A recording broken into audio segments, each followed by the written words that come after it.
من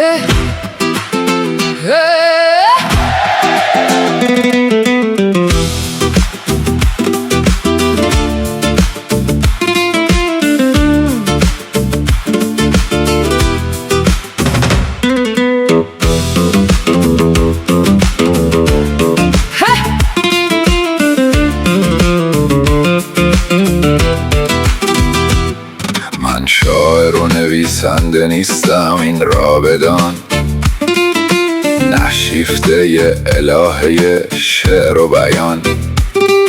قصیده خان زیر دست و دلغک زمان، نیم تک خال بازی من نیمان. با کلمات عشق بازی میکنم، به شوق پرواز بالی باز میکنم. با چشانی بسته دنیا را بیراز میکنم، زیر نور ما خیال ها پرداز میکنم.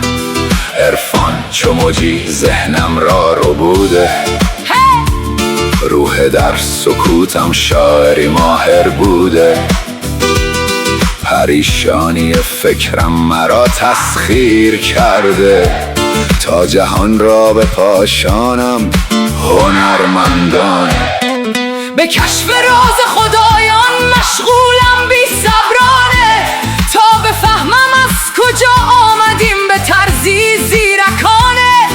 به دنبال کمال و پاسخ آن سرم، که راز بودنم را بفهمم روز